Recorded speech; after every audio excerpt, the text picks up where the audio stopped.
వాళ్ళకి బాగా అర్థమయ్యేలాగా మనం సపోర్ట్ చేయాలి. నేను ఒక్కడిని దాచేసుకున్నాను అనుకోండి హరినామాన్ని, నేను స్వార్థపడిన అవుతాను.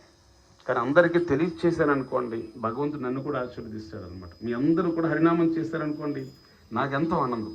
గురువుగారు నాకు చెప్పారు, వాళ్ళ దగ్గర నుంచి ఎంతోమంది గురువులు అనమాట, అందరూ చెప్పండి ఒకరికొకరికి రామనామాన్ని, కృష్ణనామాన్ని, గోవిందనామాన్ని పంచండి పంచండి అందరికీ అని చెప్పేసి చెబుతున్నారు అనమాట. అంత అద్భుతమైనటువంటి మహామంత్రం ఈ హరే కృష్ణ మహామంత్రాన్ని ఈరోజు మనం చెప్పుకుంటున్నాం. ఎలాగా మీరు చెప్తున్నారు సార్ అంటే, మీరు ఏ గ్రంథాన్నైనా తిరగండి. శ్రీమద్ భగవద్గీత, ఒకసారి భగవద్గీతలో చూపించమ్మా.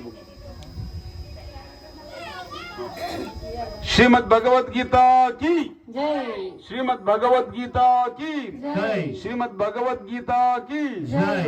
భగవద్గీత చదివినా, భాగవతం చదివినా, రామాయణం చదివినా, ఇత్యాది అన్ని గ్రంథాల్లో కూడా ఈ కలియుగానికి ప్రత్యేకమైనటువంటి ఒక ఉపనిషత్తు ఇచ్చారు. దాన్ని కలిసంతరణోపనిషత్తు అంటారు. కలిసంతరణోపనిషత్తు అంటే ఈ కలియుగంలో మనిషి ఎలా బ్రతకాలి, కష్టం వచ్చినప్పుడు ధైర్యంగా ఎలా నిలబడాలి, దీని పరిష్కారం ఏమిటి అని ఆ ఉపనిషత్తులో చెప్పారండి. దీన్ని కలిసంతరణోపనిషత్తు అంటారు.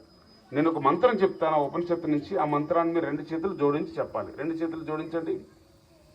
హరే కృష్ణ హరే కృష్ణ హరే కృష్ణ హరే కృష్ణ కృష్ణ కృష్ణ కృష్ణ కృష్ణ హరే హరే హరే హరే హరే రామ హరే రామ హరే రామ రామ రామ హరే హరే హరే హరే ఇతి షోడశకం నాం నాం నాం నాం కలి కలి కల్మష కల్మష నాశనం నాశనం నాతరో నాతరో పరతరో పరతరో పాయో పాయో సర్వ సర్వ వేదేషు వేదేషు దృశ్యతే దృశ్యతే.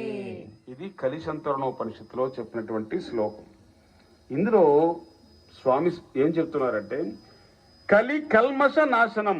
ఈ హరే కృష్ణ కృష్ణ కృష్ణ హరే హరే. మీకు కార్డు ఇచ్చారా? మంత్రం ఒకసారి పైకి చూపించండి. మంత్రం కార్డు అందరూ పైకి చూపించండి కార్డు. శ్రీ శ్రీ హరే కృష్ణ మహామంత్రకి. ఆ కార్డు వెనకాల మంత్రం ఉంటుంది.